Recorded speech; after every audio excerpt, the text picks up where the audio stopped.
11 refineries. That is not a typo. 11 separate Russian fuel processing and distribution nodes were targeted in a single coordinated overnight operation spanning roughly 400 kilometers of Russian territory, from the Krasnodar region in the south to Saratov in the east. By the time the sun came up over Moscow, Russian battlefield commanders in 3 separate operational sectors had already begun receiving emergency rationing orders. Fuel allocations to forward armored units were cut by an estimated 30 to 40% within hours. 30 to 40%. In a war where mechanized momentum is everything, that is not a logistics problem. That is a battlefield catastrophe in slow motion. My name is Ben Hodges. I commanded the United States Army in Europe, and I want to be very direct with you today. What happened in the last 24 hours is not a strike story. It is not another headline about drones hitting oil tanks. What happened last night is the visible proof that Russia's entire fuel logistics architecture, the system that feeds tanks, artillery, helicopters, and ground assault vehicles across a 1,200-kilometer front, has now been compromised at a structural level that Moscow cannot quietly repair. Stay with me, because the numbers coming out of this operation are going to change the way you understand where this war is heading.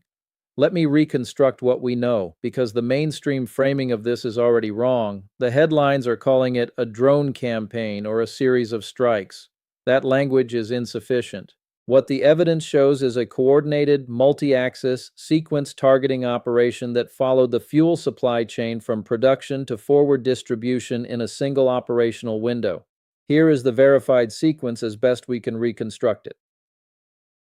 In the Krasnodar region, Russia's single largest domestic refining zone, at least 3 facilities were struck, including the Ilsky refinery, one of the highest capacity processors feeding the southern theater. Simultaneously, fuel storage and relay stations in the Voronezh Oblast, a critical distribution hub sitting between the rear production areas and the Donbass front, were hit in what appears to have been a parallel wave. A third axis targeted infrastructure in the Saratov region, which feeds Russian forces operating in the northeastern sectors. Now here is what the Russian Ministry of Defense confirmed, which tells you almost nothing. They acknowledged incidents at energy facilities caused by Ukrainian drone activity. That phrasing is the Russian military's version of admitting they got hit hard. When the language is that vague, the damage is usually that significant.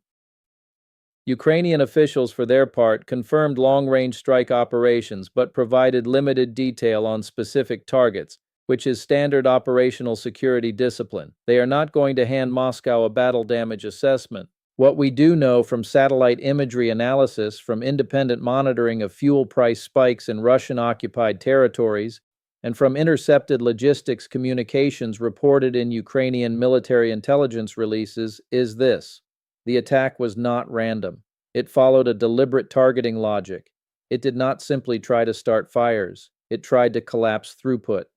Let me say that again. This operation was not designed to destroy fuel. It was designed to prevent fuel from moving. That distinction matters enormously, and I want to explain why, because this is where operational analysis diverges from everything you will read in a standard news article.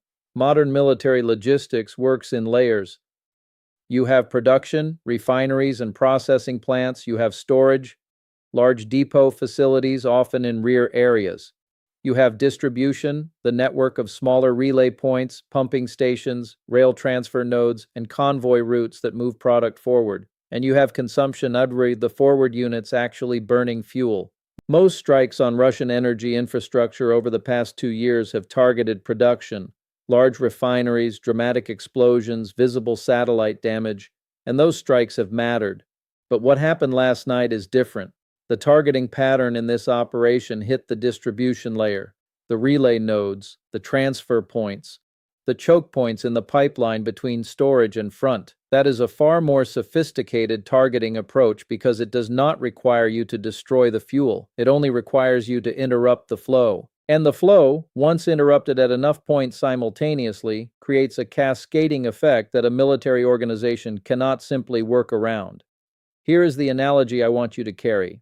Imagine a water system. You can blow up the reservoir and the city loses water eventually, but if you destroy 10 of the 12 pump stations between the reservoir and the city, the water goes nowhere even though the reservoir is full.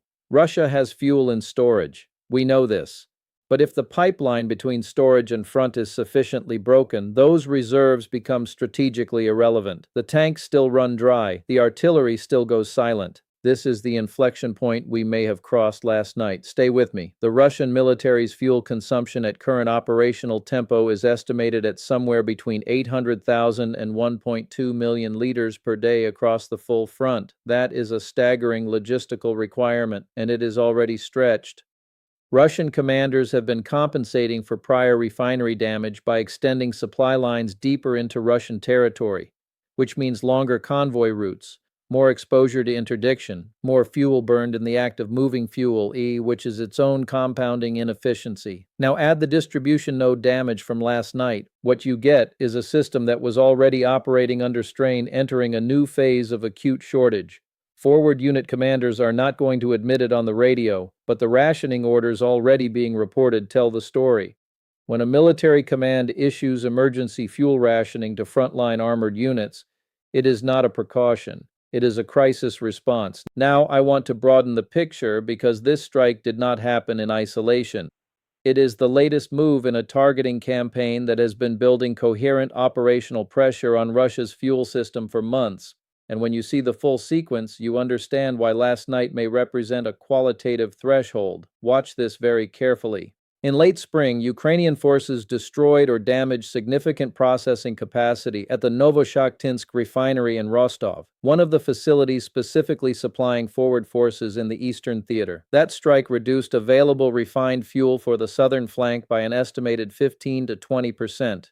Russian logistics adapted by routing through alternative facilities in Saratov and Krasnodar. Those alternative routes are now themselves damaged. In June, strikes on fuel storage at Taganrog and Azov created a regional shortage that forced Russian armored elements in the Zaporizhia direction to curtail offensive operations for a period of approximately 8 to 12 days. Western analysts largely missed the connection because the timing between the strike and the operational pause was not immediate. There was a several-day lag as forward reserves were consumed. This is a pattern I have seen before. The operational consequence of logistics damage is always delayed, and that delay causes analysts to underattribute it. Then in July, a series of strikes on rail infrastructure at key choke points in the Luhansk region began interrupting the fuel train network that Russia uses to move product from the rear to forward staging areas. Rail is central to Russian rear logistics in a way that it is not for NATO forces. Russia does not have the road tanker fleet to compensate for rail disruption at scale. When rail nodes go down, they cannot simply switch to trucks. They do not have enough trucks. They do not have enough drivers. They do not have the maintenance infrastructure.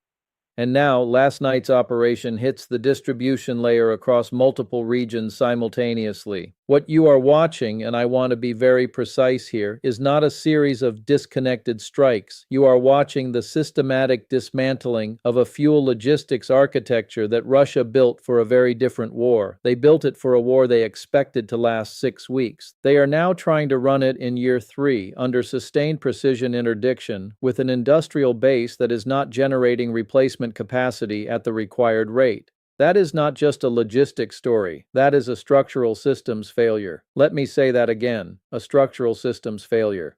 The Russian military's fuel network was not designed to absorb this kind of sustained intelligent targeting pressure, and the proof is in the rationing orders. Now let me pivot to the economic and industrial dimension, because this is where the long-term consequences become genuinely severe and where mainstream coverage is almost entirely silent. Russia's refining sector was already under significant pressure before last night. The combination of Western sanctions cutting off key processing chemicals and catalysts, the sustained strike campaign against refining infrastructure, and the diversion of maintenance resources toward military production has reduced effective refining capacity. Some estimates from European energy intelligence organizations put the figure at somewhere between 15 and 25% below pre-war operational levels. Russia has compensated partly through importing finished petroleum products, a strategic vulnerability that sanctions have progressively squeezed. Here is the economic choke point that almost nobody is talking about. Russia needs fuel not only for military operations but for the agricultural and industrial activity that generates the revenue funding the war. Spring and summer are the critical seasons for Russian agricultural fuel consumption, planting, and harvest operations. If fuel distribution is disrupted in the Krasnodar and Saratov regions specifically, which are among Russia's most productive agricultural zones, the downstream economic damage extends far beyond the military. You get reduced harvest yields, which increase domestic food cost pressure, which creates social and political tension in precisely the regions that Moscow needs to keep quiet. This is not a theoretical concern. Russian domestic fuel prices were already at multi-year highs before this operation. The price signal following last night's strikes will register within days in regional markets. And Putin cannot fully suppress that signal without creating secondary distortions, price controls that destroy supply incentives, rationing that signals vulnerability, subsidies that drain the federal budget. Now layer on top of that the NATO dimension. Because this operation does not just matter for what it does to Russia, it matters for what it demonstrates to alliance planners. The ability to conduct a coordinated, multi-axis, logistics layer targeting operation against deep rear infrastructure, at range, with precision, against multiple simultaneous nodes, is a capability demonstration of the first order. Alliance planners in Brussels and Washington are watching this. They are assessing. They are updating their models of what Ukraine's long-range strike architecture can actually do, and the implications for future capability transfer decisions, for targeting support frameworks, for what Western nations are willing to authorize.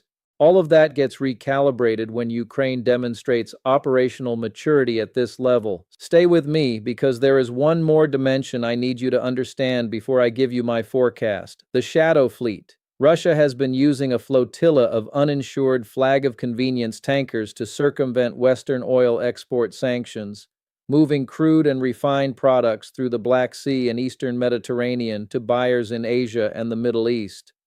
This fleet is already under pressure from insurance restrictions, from Ukrainian maritime strikes in the Black Sea, and from tightening enforcement by secondary sanctions on ports and financial intermediaries. Now add refinery damage and distribution disruption to that picture. If Russia is producing less refined product domestically, the shadow fleet's economic importance increases, which means the pressure on that fleet becomes even more strategically significant. Ukraine has understood this.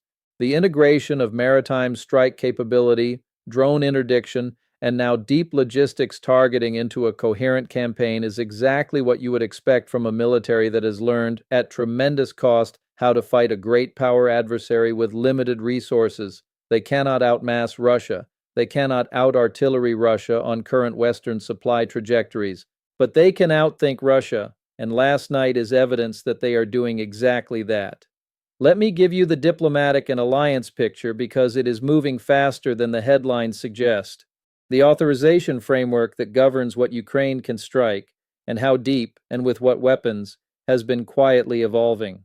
The Biden administration had specific restrictions on the use of ATACMS against Russian territory. Those restrictions were partially relaxed. The current framework under the new administration has been even more permissive in practice than in public statement, something I base on the operational patterns we have been observing, not on official announcements. When you see strikes reaching 400 kilometers into Russian territory with the coordination and simultaneity we saw last night, you are seeing the operational output of an intelligence and targeting support relationship that is deeper than publicly acknowledged. Germany's recent decisions on cruise missile transfer authorization, the UK's continued Storm Shadow employment permissions, and the evolving French position on long-range strike support, these are not isolated policy decisions. They form a pattern.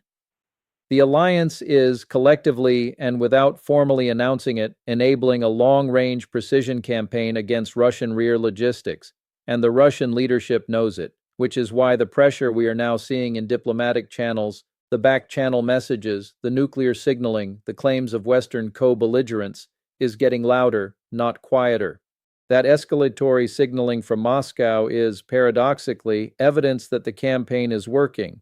When the strategy is not working, you posture. When the strategy is failing, you threaten.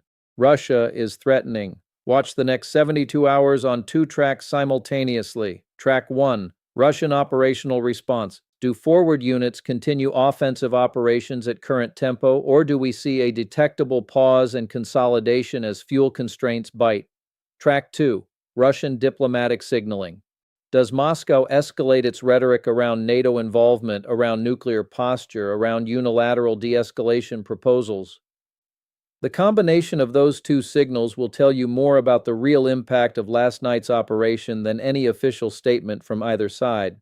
Here is my strategic forecast, and I will be as direct with you as I know how to be. Russia's fuel logistics system is approaching a threshold of cumulative degradation from which recovery, at current war production rates and under continued targeting pressure, is not achievable within the time frame of this war's likely resolution window. That is a strong statement. I am making it deliberately. I am not saying Russia runs out of fuel next week. I am not saying the war ends next month. What I am saying is this: the compounding damage to production, the distribution disruption demonstrated last night, the economic strain on civilian fuel availability, and the inability of the Russian defense industrial base to generate replacement refining capacity at meaningful speed, these factors together define a trajectory. And that trajectory, if the current targeting pressure is maintained and the Western alliance support framework holds, points toward a Russian military that is increasingly unable to sustain the offensive operational tempo it requires to achieve its stated war objectives. Let me be precise about the watch points over the next 30 days. First, fuel rationing signals from Russian-occupied territory. If we begin seeing civilian fuel shortages in Luhansk, Donetsk, or Zaporizhzhia, it means the military rationing has cascaded into the broader supply system. That is a significant escalation of pressure. Second, changes in Russian artillery employment rates. Artillery is the most fuel-intensive fire support system in the Russian military's current tactical doctrine. If sustained firing rates drop measurably, something that open-source analysts can track, it will be a direct operational indicator of fuel constraint biting at the front. Third, the shadow fleet. Watch for any significant disruption to the tanker traffic patterns through the Bosphorus and Eastern Mediterranean. Any tightening there compounds the pressure on Russia's ability to import what it cannot produce. And fourth, watch what happens in Washington and Brussels over the next 2 weeks around additional long-range capability transfers. The operational success of last night's campaign will have been briefed to every relevant alliance decision-maker by the time you watch this. That briefing will influence decisions. Those decisions will matter. The Russian military went into this war believing that their logistical depth, their vast territory, their industrial capacity, their stockpiles made them immune to the kind of precision interdiction campaign that had broken other militaries. They were wrong. Ukraine has now demonstrated repeatedly and last night at an entirely new level of sophistication that the depth of Russian territory is not a protection. It is a targeting opportunity. That is not just a battlefield observation. That is a strategic verdict. And it is one that the Kremlin, whatever it says publicly, already understands privately. If you are finding this analysis useful, and I believe you should because this is not available anywhere else in this form, please subscribe and leave a comment below. Tell me, do you believe Western alliance partners will maintain the authorization framework that is enabling operations like last night's, or will political pressure cause them to pull back at the critical moment? That question is not rhetorical. The answer is going to determine the outcome of this war. Stay with this story. I will be back the moment the next major development breaks. The pace of events is accelerating and you need to be ready.